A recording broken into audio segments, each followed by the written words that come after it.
총장의 오래된 고정이신데 새로 이사온 망명 방송에는 오늘 처음 나오셨습니다. 건국대 최백은 교수님 모셨습니다. 안녕하십니까? 예, 안녕하세요. 예. 예. 죽은 드셨습니까? 예. 근데 뭐 방송을 통해서 알고 있었지만은 예. 아이디어가 대박이네요. 저한테는 개인적으로.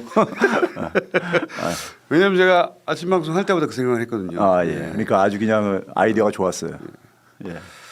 맛있죠? 예. 아, 그리고 이제 배려받는 느낌.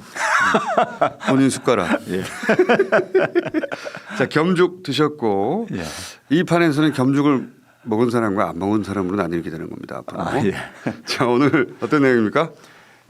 최근에 이제 그 부동산 정책이 굉장히 가파른 속도로 지금 어쨌든 간에 전개되고 있는데요. 규제 다 풀었잖아요, 거의. 예, 그렇죠. 양도세 정도 빼고 다 풀었죠. 예.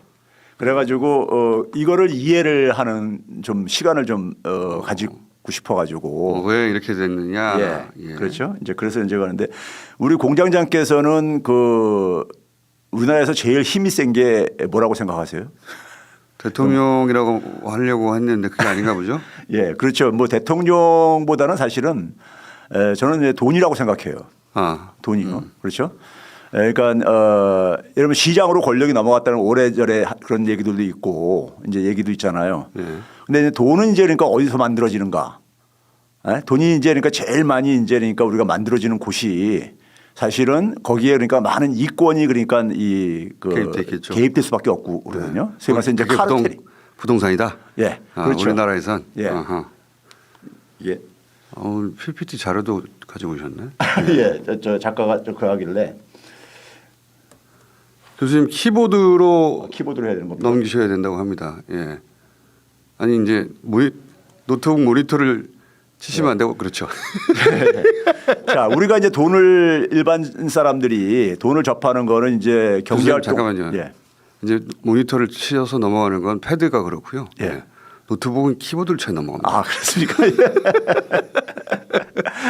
이제 대한민국의 이제 이 돈의 흐름을 이 결정하는 것은 이제 우리가 일반 사람들은 이제 뭐 노동을 해가지고 이제 소득을 이제 만든다든가 예. 하는데 이제 자산에 이제 투자를 해가지고 또 돈을 만들잖아요. 뭐 주식도 하고 뭐 부동산도 하고 채권도 코인도 하고, 하고 그렇죠. 부동산도 하고 예. 코인도 하는데 예.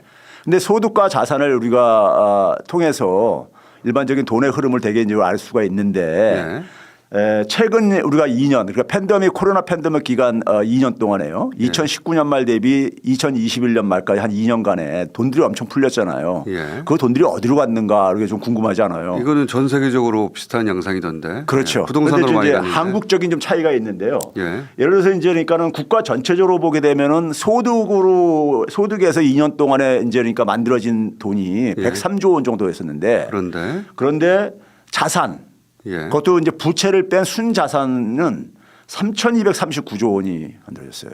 증가했다는 겁니다. 증가분이요. 2년 동안에. 그러니까 소득보다 한 30배 이상 증가했네요. 그렇죠. 그럼 여기 뭐를 통해 이렇게 증가했느냐? 그 이게 이제 뭐 주식, 부동산 아까 앞에서 얘기했던 그런 그렇죠. 부분들과 관련된 건데요. 예. 근데 가게만 놓고 보더라도 옆에 보시게 되면은 가게는 2년간 한 100조 원이 좀 안 되는 돈이 이제 소득에서 이제 그러니까 증가가 됐어요. 예. 96조 원 정도가요. 예. 그런데 자산을 보게 되면 2,291조 원. 그러니까 소득이 96조 늘었는데 자산은 2,200억이 늘었다. 예. 2,200조가 늘었다. 예. 그러니까 한 소득 증가분의 한 24배 정도가 그러니까는 자산 증가가 이게 어떻게 가능합니까? 그러니까 돈들이 그러니까는 주로 이제 그러니까 자산 시장으로 갔다는 얘기인 거죠. 어허. 돈들이요. 근데 이제 문제는 뭐냐면 자산 중에서 우리나라의 특징은 뭐냐면은 부동산 자산으로 미국은 주식이고 우리는 부동산이라고 그렇죠. 예. 부동산 자산으로 갔는데 부동산 자산이 전체 순자산의 한 74%를 차지할 정도니까 가게만 보더라도 잠깐만요. 이 화면에 이 뒤에 있는 모니터가 잘 보이나 모르겠네요. 예. 오늘 이렇게 해보고 잘 안 보이면 화면을 더 키워야 되나요? 그럼 기술적으로 알아서 하시고요. 알겠습니다. 예. 그러니까 뭐 국가 전체적으로 볼 때도 한 87%가 이 부동산 자산에서 모니터를 좀 더 당겨야 될 것 같은데. 안 보여 지금은. 예. 그러면 이제 우리가 기본적으로 소득 활동보다는 자산 증식 활동하는데 사람들이 관심을 많이 가질 수밖에 없죠. 예. 그렇죠?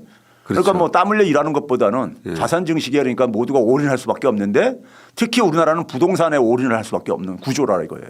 그것까지 이해했고요. 예. 이 자료가 궁금하실 테니까 저희가 따로 올려드려야 되겠습니다. 오늘 안 보이면. 교수님 잠깐 일어나서 모니터 좀 땡겨 보실래요? 모니터를 땡기라고요? 안 된답니다. 예. 예, 지금은 어쨌든 이렇게 가지고는 안 될 것 같아요. 예. 처음으로 시도해 본 건데 예. 전체 화면으로 못 띄웁니까? 그냥 교수님 얼굴 안 나와도 되니까. 그것도 안 되는구나 지금은. 다음에는 그렇게 고민들 해보시고요. 예. 교수님 자료에는 텍스트가 많아서 그래요. 그래프가 나올 때는 문제가 없는데 예. 그래프로 준비해 주세요. 그래요. 예. 자, 다음은요. 예. 그러면 이렇게 가게 되면 많은 사람들이 부동산에 관심을 갈 수밖에 없죠. 그렇죠. 예? 자산이 여기서 이렇게 증가하니까요. 예. 더구나 자산이라는 것은 부동산 자산은 주식 자산하고 차이가 뭐냐면요. 많은 부채를 내포하고 있어요. 그렇지. 대출을 받죠. 예, 대출을 끼고서 할 수밖에 없어요. 워낙 그렇죠. 고액이다 보니까요. 그렇죠. 주식보다도 훨씬 더 많은 거니까. 주식도 뭐 신용 투자 같은 게 있지만은 부동산에 비하면 적지요. 여기까지 오는데 거의 10불 썼습니다. 그다음에 어디로 갑니까? 예. 예. 그러면 이 부동산에서 갈 때 부동산에서 가장 많은 경제적인 이권이 그러니까 개입될 수밖에 없잖아요. 엄청난 이권이 예. 개입되겠죠. 그러니까 우리나라는 그러니까 이 이권의 결사체들이 소위 카르텔이 부동산을 중심으로 해서 이게 구성되어 있어요. 돈이 거기 다 모여 있으니까. 그렇죠. 그래서 우리가 흔히 부동산 공화국이란 말도 쓰고 예. 저는 이제 자산가 공화국 뭐 이런 말도 쓰고 그러는데 예. 이걸 보게 되면은 우리나라는 90년대 이후에 권력이 사실상 시장으로 많이 이동을 했습니다. 예. 그리고 외환위기 이후에는 이제 그러니까 시장을 지배하는 것은 돈이니까는 특히 재벌 자본이 그 당시엔 그랬는데 예. 외환위기 이후에는 우리나라가 금융 시스템이 월가가 요구한 대로 굉장히 재편돼집니다. 예. 그래서 재벌 자본과 금융 자본이 그러니까 시장을 지배하는 하는 양대 축이에요.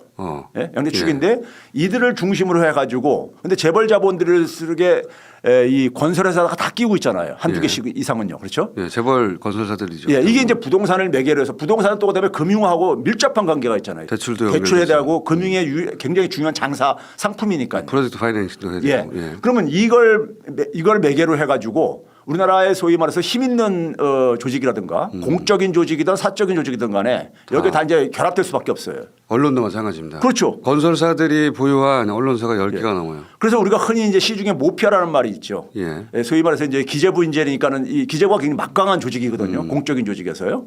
이들이 사실은 그러니까는 그 밑에 금융위원회라든가 심지어 한국은행조차도 그렇고 국토교통부라든가 국세청이라든가 이런 데 직간접적으로 영향력 내지는 지배력을 행사를 하고 있는 조직이거든요. 재경 관료들도 이 부동산하고 연결돼 있고. 그렇죠. 언론도 말씀드렸는데 부동산 정책 발표할 때 보게 되면 기재부가 꼭 그러니까 하는 이유가 바로 거기에 있습니다. 세제 같은 경우 금융전 이런 게 다 관련돼 있다 보니까요. 예. 그다음에 이제 뭐냐면 이제 언론이 이제 그러니까요. 이제 관련돼 있죠. 직접 소유한다니까요. 예. 요즘. 그러면 이제 이들이 그러니까 사실은 이 부동산이라는 게 굉장히 우리 사회 속에서는 중요한 이권이다 보니까는 이걸 매개로 해가지고 하나의 카르텔이 형성돼 있는데요. 교수님 이렇게 글씨를 많이 써오시면 어떻게 있습니까 저희가. 예, 그렇습니까? 새까만 화면에 글씨가 잔뜩 떠 있네. 예. 이 부동산 카르텔이 되게 내세운 논리가 지난 우리가 몇 년 동안에 보게 되면요. 예. 항상 두 개를 얘기합니다. 부동산 항상 그러니까는 이 공급이 부족하다. 그렇게 말해왔죠. 예, 항상. 항상 그러죠. 공급 부족이요. 예. 예? 많이 지어서 많이 공급하면은 아파트 가격이 떨어진다고 주장해 왔는데 예. 정반대 아닙니까 지금.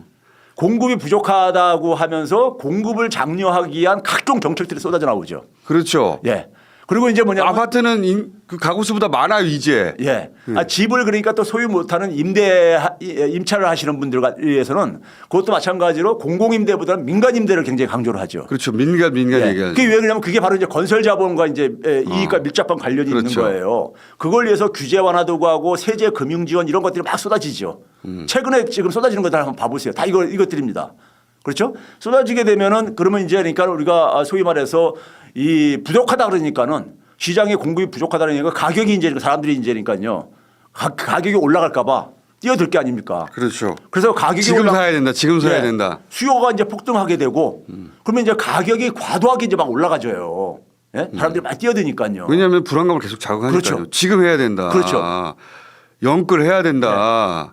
벼락 거지된다. 예. 그 가격이 올라가게 되니까 분양가도 높일 수 있죠. 다 협박이죠. 협박 사실은. 분양가도 높일 수 있고요. 예. 그러다 보니까는 이 아까 얘기했듯이 주택이라는 것은 많은 담보를 낄 수밖에 없거든요. 예. 그래서 우리나라가 가계부채가 이렇게 폭증한 거예요. 그렇죠. 부동산을 사야 되니까요. 부동산을 사라고 모두들 부추겼죠. 예.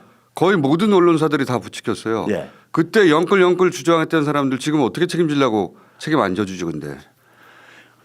그러면 그런 상황 속에서 필연적으로 뭐가 발생하냐면요. 공급 과잉이 발생할 수밖에 없어요. 주기적으로요. 당연히 그렇죠. 주기적으로요. 예, 그렇죠? 남죠. 필연적으로 공급 발생을 하게 최근의 상황이 이제 그런 거잖아요. 그러니까요. 지금 미분양이 쏟아지고 있어요. 과잉 공급이 되고 있는 거잖아요. 미분양이요. 그렇죠? 그럼 이런 상황을 일부 전문가들은 건설회사들이 수요 예측에 실패했다. 그걸 이제 이런 식으로 표현을 하는데 사실은 수요 예측이 실패할 수밖에 없는 구조인 거예요. 그러면 이제 이게 안 팔리게 되면은 정부가 개입을 해줘요. 지금 윤석열 그걸 하는 대통령이 미분양 주택 세금으로 사라고 했잖아요. 이게 2010년대 이명박 정부에서 그랬었잖아요. 그러면서 지금 추산되는 금액이 20 몇 조예요. 27 언론 보도에 따르면 7조 좀 넘는 돈이 27조. 추산 전체에 살려면요. 지금 현재 이 미분양은. 27조는 대부분 재벌 건설사로 가는 거 아닙니까? 그렇죠. 그러면 이게 이제 이렇게 정부가 개입해서 해결해주고 그러니까는 건설사는 수요 예측할 필요가 없어요. 그러네. 그렇죠? 왜냐하면은 미분양 되면은 정부가 해결해 주니까. 지금 말씀하셨듯이 이권 카르텔로 결성돼 있으니까. 네, 그렇죠. 그 루트가 있나 보죠, 자기들은. 그렇죠. 근데 저는 여기서 논란 지점이 뭐냐면 이거는 이제 이명박 대통령 때도 그랬기 때문에 저는 그 언론사들이 미분양 이거 해결해야 된다. 건설 경기 이거 다 죽는다. 건설사들 다 도미노 도선한다. 이런 얘기 막 분위기 깔고 그럼 기사 막 나오고 그러면 이제 한참 그런 분위기 조성한 다음에 그런 다음에 원희룡 장관 같은 분이 나와서 부처 장관이 나와가지고 우리가 특단의 대책을 내놔야 될 시기가 됐다 이런 얘기하고 뭐 그런 수순이 있잖아요. 수순. 그렇죠. 그게 없어요. 그 수순을 제가 지금 보여드리려고 하는 거예요. 그게 아니 대통령이 이미 말을 해버렸잖아요. 그렇죠. 예. 가장 먼저 이전하고 달라진 점은 그 수순이 없이 대통령이 그거 사줘야 된다. 근데 이게 내부에는 그게 이제 기가 작동하고 있었던 거죠. 내부에는 이미 진작부터 지난해 10월 달에 대한주택건설협회라는 데가 있어요. 건설회사들 모임체인. 여기서 뭐냐면 그 지금 부동산 경기가 침체됐으니까 주택 경기가 이것을 그러니까 해소 방안을 국토부에다가 건의를 해요. 제가 하고 싶은 말씀은 과거에는 그래도 세금으로 그 재벌 건설사들 아파트 사주는 거니까 눈치를 봤다 이거예요. 그래서 아닌 척하거나 어려움에 처해서 어쩔 수 없다. 그렇죠. 이런 명분 쌓기를 했단 말이죠. 그게 없어요. 그러니까 이 정권의 특징이죠, 이게. 사실은 차이점이기도 하고요. 저거 사줘. 작년 10월 24일 날 주택건설협회에서 내놓은 방안들이 사실 이번 대책으로 다 쏟아져 나온 거예요. 진작부터 그렇게 하려고 했단 말이죠. 이 소위 말해서 공공기관 미분양 주택 매입도 그때 거기서 다 나왔던 것들이고요. 그랬을 때 이제 이 재밌는 게 뭐냐면요. 아까 이제 언론 관련을 얘기했는데 주택건설협회 회장이 누구인지 아세요? 우리가 이제 보게 되면은 주택건설협회 이 언론들을 건설회사들이 많이 갖고 있는 거. 많이 갖고 있죠. 이게 지금 여기 이제 뭐 SBS부터 해가지고 저 끝에 이제 저기 남양건설까지 있는데 중흥그룹이라고 있습니다. 중견 건설회사인데 중흥그룹이라고요. 여기에 이제 그러니까는 부회장이 사실은 회장은 자기의 부친이고 실질적인 오너지요. 정원주 부회장이 이분이 이제 그러니까 주택건설협회 회장이에요. 헤럴드 가지고 계신 분. 헤럴드 경제 소유주죠. 그러니까 이게 주택건설협회 회장이 주택건설협회라는 데가 그 로비단체란 말이에요. 일종의 건설회사들이니까요. 로비단체거든요. 그러니까 여기서 그러니까는 방안을 내세우고 그거를 그러니까 이제 주무부서인 국토교통부 장관이 이제 소위 말해서 대통령실에다가 이걸 이제 안을 이제 그러니까 올려가지고 그걸 이제 그러니까는 제가 추측하기는 윤석열 대통령 입에서 이게 이제 나오게 된 거예요. 근데 이게 너무 짧아요.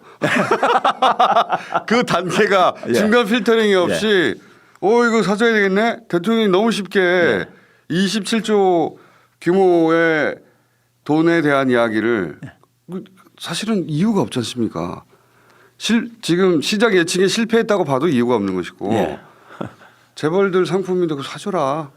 이 얘기가 너무 짧은 시간 내에 너무 간단하게 나와요. 일본 같은 경우가 우리보다 먼저 그러니까 부동산 이 하락을 경험했었잖아요. 일본은 건설회사들한테 일본 굉장히 좋아하는데 일본 좀 사례를 좀 따랐으면 좋겠어요. 거기 할인 판매하라 그래요.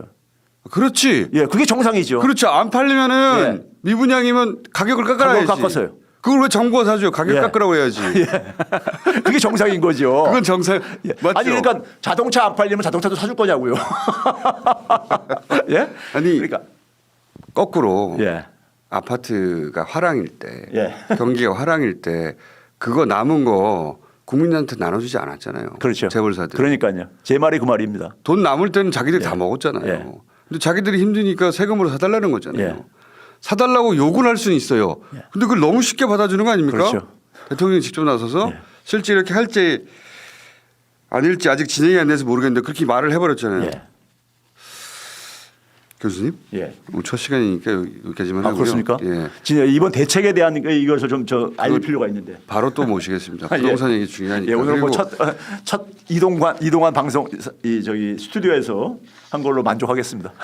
그리고 자료를 준비해 주실 때는 예. 그래프 중심으로 해주시죠. 알겠습니다. 오늘 와서 글씨가- 그 상황을 알게 됐으니까는 글씨가 나오고 있습니다. 자, 오늘 여기까지 하겠습니다. 최백은 교수였습니다. 감사합니다. 네, 감사합니다.